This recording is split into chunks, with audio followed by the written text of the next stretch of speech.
سر اسی حوالے سے اگر ایک اور کوشچن ہے کہ مطلب جیسا کہ آپ کی زندگی جو ہے مطلب مختلف ادوار میں مختلف ٹائم آپ نے گزارا، تو اس میں کوئی ایسا یادگار واقعہ جو آپ ہمارے ناظرین کے ساتھ شیئر کرنا چاہیں؟ میں بی ایس سی میں تھا، میتھمیٹکس میرا بڑا فیوریٹ سبجیکٹ ہے. تو میں بی ایس سی جب کمپلیٹ ہوئی تو میں گورنمنٹ کالج جڑاں میں گھوم رہا تھا، تو ایسے ہی میرے سامنے سے میرے فیوریٹ ٹیچر نظر آئے. تو انہوں نے مجھے ایک بات کہی، حالانکہ میں بنا رہا تھا ذہن کہ میں اب نا ایم ایس سی کروں گا میتھمیٹکس میں، لیکن میرے سر جب آئے تو مجھے کہنے لگے کہ یہ آپ ایم ایس سی میتھ نہ کریں اور آپ کوئی، وہاں ہی سے میں ٹرن کر گیا، یعنی کہ ان کا ایک لفظ جو تھا اسی سے ہی میں ٹرن کر گیا، اور پھر بعد میں ایم اے انگلش کی طرف چلا گیا.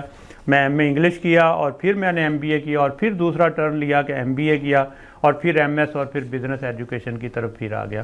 تو مجھے ابھی بھی وہ واقعہ، وہ الفاظ یاد ہیں کہ وہ میں ایک سائٹ پہ جا رہا تھا جب میں سوچ رہا تھا، اور ہو سکتا ہے میں ایسا نہ کرتا، اگر میں ایم ایس سی کر لیتا تو شاید اس پوزیشن میں نہ ہوتا. لیکن یہ میرے ٹیچر نے میں سمجھتا ہوں بڑا صحیح طرح سے وہ مجھے جو ہے نا وہ گائیڈ کیا، اور میں بزنس ایجوکیشن کی طرف آ گیا الٹیمیٹلی. تو بزنس میں آ کے پھر جو ہے نا وہ مجھے کافی فائدہ ہوا. آج کل میں اللہ کا فضل ہے ڈائریکٹر لیل پور بزنس اسکول ہوں.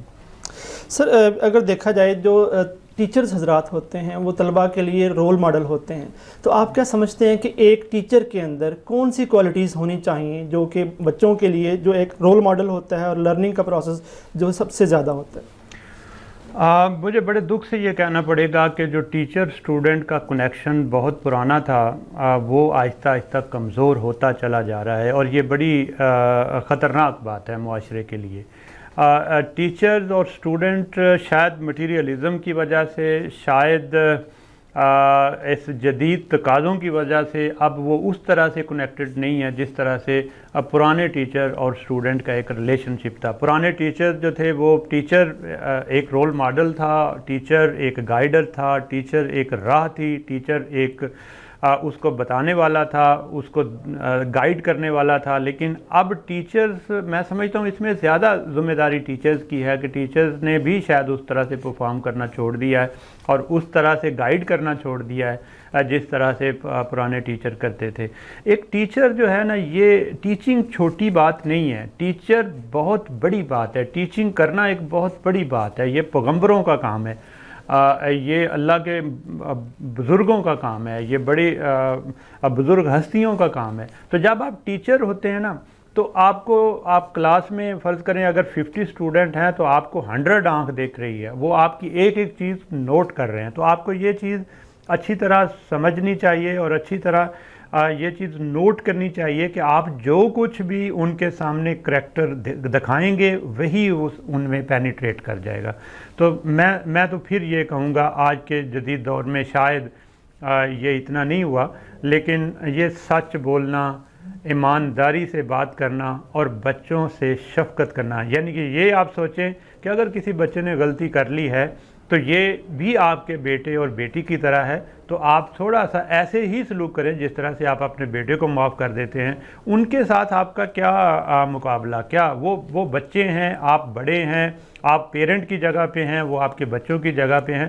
تو رحم دلی کا مظاہرہ کریں اور کوشش کریں کہ آپ بچوں کو صحیح تربیت دیں.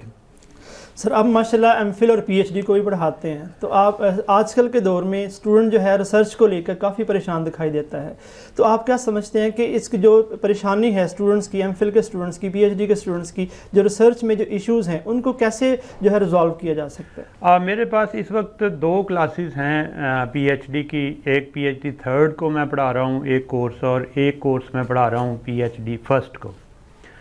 اصل میں جو ریسرچ ہے نا، ہمارا جو موڈ آف تھنکنگ ہے یا ہمارا ایکٹ کرنے کا طریقہ ہے، شاید وہ اس میں کوئی تھوڑا سا فلاح ہے جس کی وجہ سے ہم جو ہے وہ صحیح آگے نہیں بڑھ پائے.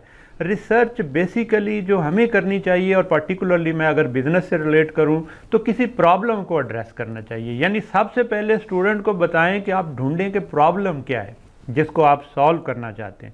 جب آپ کو پرابلم کا پتہ لگ جائے گا تو پھر ٹیچر آپ کو گائیڈ کرتا چلا گا. مثلا اس وقت جو میں نے اسٹوڈنٹ کو پروجیکٹ دیے ہوئے ہیں، اور وہ پروجیکٹ ہیں کہ پاکستان میں انفلیشن کیوں ہو رہی ہے، وجہ معلوم کریں۔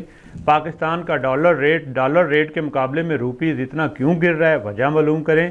آپ وجہ معلوم کریں کہ ہمارے جو شوگر کے ایشو ہیں اور چینی کی قیمت بڑھ رہی ہے، کم ہو رہی ہے، کیوں ایسا ہو رہا ہے، یہ آپ ریئل میں جا کے چیزوں کو اینالائز کرنے کی کوشش کریں۔ ایک اور بڑا ایشو ہے، ہمارے جو گروور ہیں اس کو ٹھیک پیسے نہیں مل رہے اور ہماری زراعت بڑی کمزور ہو رہی ہے۔ تو یہ جو آڑتیہ کا سسٹم ہے اور یہ جو انٹرمیڈیری ہے اور جو بیچنے والا ہے، شاید وہ کہیں ایسا تو نہیں ہے کہ گروور کو بہت کم پیسے مل رہے ہیں اور اس کی وجہ سے ہماری زراعت ویک ہو رہی ہے۔ تو ہم ایک زرعی ملک ہیں، ہمیں آگے بڑھنا ہے، ہمیں زراعت پہ انحصار کرتے ہوئے ہمارے اپنی جو ایکسپورٹس ہیں ان کو انکریز کرنا۔ انفارچونیٹ ہے، ہم دالیں بھی باہر سے منگوا رہے ہیں، ہم بعض دفعہ گندم بھی باہر سے منگواتے ہیں۔ ہمیں ایسا نہیں کرنا چاہیے، ہمیں یہ سوچنا چاہیے۔ تو ایسے میں کہہ رہا ہوں کہ اگر آپ ریئل لائف کے پرابلم سامنے رکھ کے اسٹوڈنٹس کو ریسرچ پہ لگائیں گے تو اسٹوڈنٹ بڑا موٹیویٹ ہوگا اور بڑے اچھے طریقے سے آگے بڑھے گا اور اس میں دلچسپی پیدا ہوگی کہ وہ اس کو معلوم کرے۔